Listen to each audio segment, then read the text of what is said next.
Greetings and salutations, friends, and welcome back to some more Total War Warhammer 2 news. Today, we've got a look at the Vortex map and the available factions. Now, of course, the majority of these factions are not playable. We only get to play a few of them for each of the major races, the High Elves, the Dark Elves, the Skaven, and the Lizardmen. But there will be plenty of minor factions around the map, including the Southlands.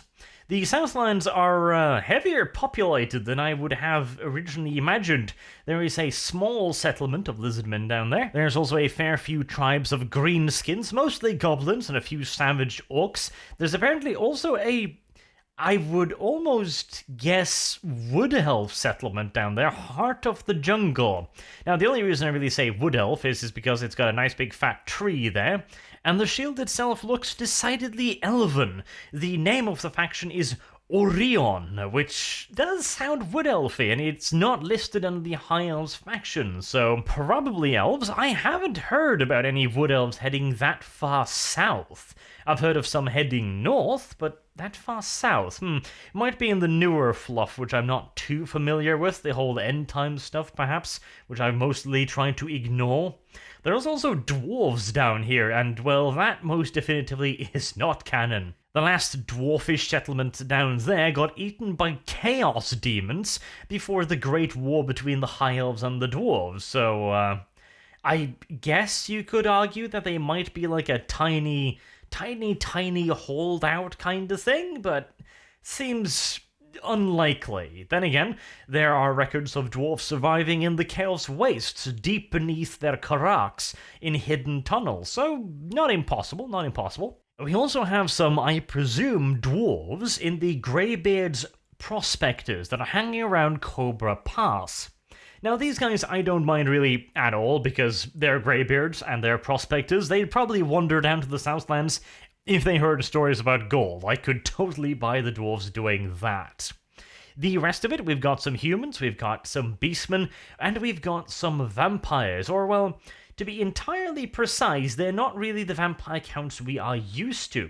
It is apparently the Strigos Empire. Now, this is a bit interesting, because the last time the Strigoi tried to make an empire, they got butt-fucked by everyone, because the Strigoi are fucking insane. And they generally don't make very nice neighbors. But I guess they've managed to establish themselves down here, somehow. I'm really surprised that all of their neighbors didn't immediately attack them. But hey, minor issues. What I'm really disappointed by, though, is that there is no Araby. There is absolutely no Araby. In fact, what is supposed to be Araby is occupied by Bretonnians under Thegan's Crusaders. I assume Bretonnians because of their icon.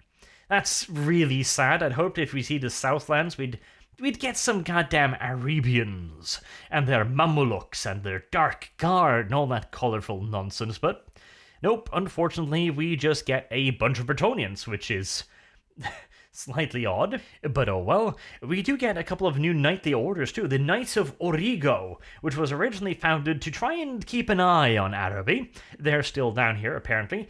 Also, we've got a Necroc Brotherhood. Necrocs usually don't band together, and they certainly don't create what is essentially a mini-kingdom like this, but again, details.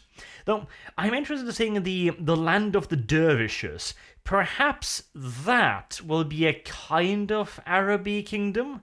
I really, really do hope so. I'd love to see some of Araby down here, but we'll have to wait and see. We also have a tiny bit of some orcs there, the top knots in the southern Badlands. Further to the north, we have Sartosa, the pirate island. I hope they have a huge fuck-off navy and raiding stuff. I wish the game had naval battles. Trust me, I understand how hard it would be to implement naval battles in this game, considering that most of the fluff for naval battles in Warhammer is really old and really ridiculous, but looking at this map with all of the oceans, I'm really disappointed that we don't get naval battles, but oh well. And lastly, we've got a couple of High Elf settlements, and what I have to assume to be the Skaven. Skavens in the southern jungles. Huh. Interesting. I wonder which clan that'll be. To the best of my knowledge, none of them really have any truly solid holdings down here. I do believe that a part of the Underway stretches down there, but I wasn't aware of any major holdings. Then again, it's a nice solid mountain chain. I wouldn't be surprised if the Skavens had dug their paws in there. If we'd head a little bit further to the east to Ind, definitely, but, oh well. Then let's move northwards up to Ulthuan, which is inhabited primarily by the High Elves, except the Dark Elves have managed to invade several parts. They've got actually way more influence on Ulthuan than I would have expected. In fact, to the north, they've even taken over the Phoenix Gate. That's gotta suck for the poor little High Elves. They are still in control of most of the island, but I imagine chasing the Dark Elves out would be a bit of a priority. Nothing particularly interesting on Ulthuan itself, but slightly to the north we see Albion, which for some inexplicable reason is occupied by the Scalings, a Norse warband, which is odd. Albion's not really occupied by anyone. Albion's more along the lines of a kind of neutral-ish territory filled with all kinds of crazy shit like swamp giants and wizards and stuff. So I'm a bit surprised to see the Norskins there, but hey. Then we've got the Agur Wasteland, which are occupied by just roaming tribes of fantasy Mongolians, basically. If we head over to the west, we see America, occupied by the Dark Elves. Just like in real life, in other words. And it looks like a relatively safe and secure place, if you don't take into account the fact that the Dark Elves happily kill each other just as much as anybody else. Plus, they've also got the usual marauding bands of beastmen and chaos worshippers wandering around, which is always fun to deal with. I hope we see a major chaos invasion, honestly, of the Dark Elf lands, because the Chaos Worshippers have a nasty habit of wandering into Dark Elf territory. Mostly because the first time they did so, it was a huge success, and they got tons of booty. Afterwards, it didn't work out quite as well, but they keep trying, because they are stubborn little bastards, if nothing else. If we head south, we start getting into the lands of the Lizardmen, and also the Free Companies, I'd call them the Free Companies anyways, along the Settlers Coast. In-game, they're called the New World Colonies. This is a loose conglomerate of various old world forces. They're not really controlled by any nation. They're essentially large villages occupied by various treasure hunters and adventurers, Bretonnians, men from the Empire, Border Princes, Tilea, Estalia, etc. There's tons of different people in a very loose alliance of mutual protection against the Lizardmen and the other nasty things that live in the forest. We also get to see a piece of the Vampire Coast occupied by the rather infamous undead vampire pirates. That'll be an interesting one, although again, it just makes me really fucking sad that there are no naval battles, because god, that would be fun, but sadly, no such thing. Lots and lots of unoccupied territory, which is how it should be. There's a lot of ruins scattered throughout the jungles without a whole lot of settlements. But I am rather intrigued by that little serpent icon there, the blue serpents. I am wondering if maybe, just maybe, those could be some Amazonians, perhaps? They are not lizardmen, since they don't have the same icon. They're almost certainly not vampires or undead. I'd be very, very, very surprised if they were old world settlers, and I'd be equally surprised if they were chaos worshippers. Now, they could be. The serpent is definitely one of the many aspects of the chaos gods, but I'd love to see some Amazons. That would be awesome. Amazonians are just fun. We also got some Dark Elves further to the south, and what looks like a dwarven icon, which is a bit of an oddity. I'm pretty goddamn sure that the dwarves never had any settlements down here. Apparently, too, they have a large series of settlements, the Central Spine of Sotek, and they refer to themselves apparently as the Spine of Sotek, and their icon is dwarven. Now, again, the dwarves did not have any settlements on this side of the ocean. In fact, the dwarves basically considered any form of seafaring to be downright fucking heretical until fairly recently, so I have no bloody clue how the fuck they managed to get down there. Must have been, magic, I guess? I don't really see any other real explanation. They most certainly didn't sail down there, I'll tell you that much. They most certainly didn't walk down there, nor did they build any tunnels in that direction, so God Emperor alone knows. And lastly, I'd like to talk a little bit about the Skaven icons. So they're represented by the large ruins. We've got one in the Southlands, and we've got one in southern Lustria. These are Skaven settlements. However, there are 7 more settlements that are not shown on the map, which then has to be in the old world. Additionally, some of the numbers of question marks correlate to some of Skaven settlements' names, like, for example, Hell Pit. Oddly enough, there's nothing that seems to correlate to Skaven Blight. I'm wondering how that's going to work. Are they just not going to have Skaven Blight, the Skaven capital, at all?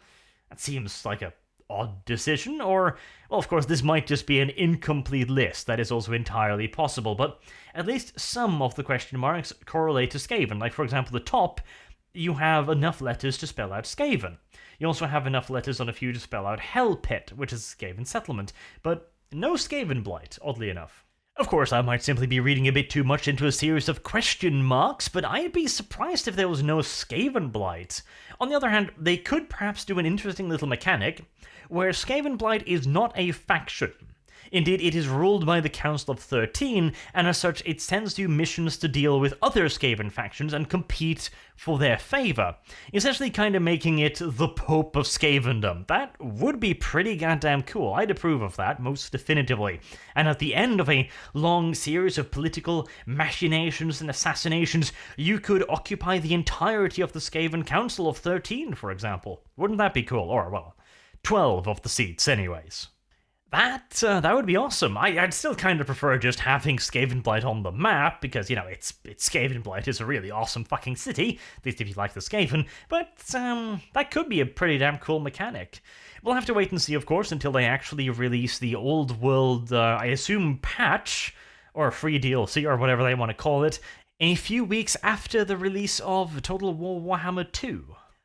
All in all, I'm quite happy with this map. It's pretty damn large. I'd probably say it doesn't look quite as large as the old world map, but I'm not going to sit down and count provinces. That's just a general impression from the number of land settlements. It looks a little smaller, but I can't be sure. It could be bigger for all I bloody know. The ocean parts could be a little bit more expansive, in my opinion. They seem a little bit small, considering the sheer distances involved, but considering there is no naval battles other than auto-resolve, I kinda get it why they wouldn't want to add too much in, since essentially it would just be kinda wasted travel time, but God am I sad there's no naval battles. And again, I really understand why there isn't. I definitely understand why there isn't, but I'm still sad, you know? I really love the naval battles in Empire and Napoleon. The ones in Rome too were pretty fucking shit, to be honest, because the boarding system never really bloody worked. The ramming system never really bloody worked. And so you just spammed goddamn artillery ships, which got pretty boring pretty quickly. But hey, still.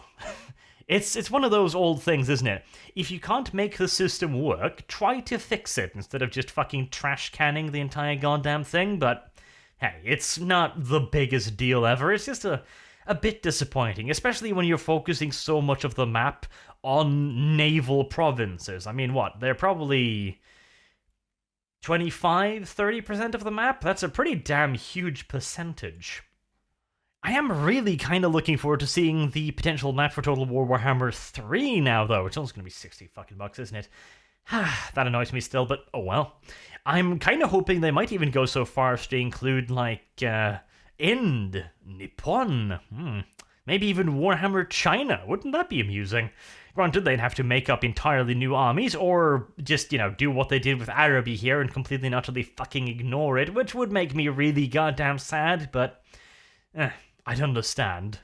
Though I honestly would not have had any problems whatsoever with Creative Assembly basically just inventing new units and settings for these, because Warhammer has so little in the way of information for Cathay, Nippon, and Araby as it is. There are some fan-made army books, and if CA wanted to basically just copy those, or even just make up their own army rosters whole cloth, I would actually be entirely fine with that. Hell, I'd actually praise them for the initiative, but we'll have to wait and see. They might have wanted to do that, but not have been allowed by Games Workshop. That is also entirely possible, although why GW would give a shit at this point after murdering the entire fucking universe, I do not know. Anyways, we're gonna have to wait until, well, information on that probably a little over a year's time from now. So, until then, I have been Arch. Thank you very much for watching, and I do hope to see you all again soon. Have a good day.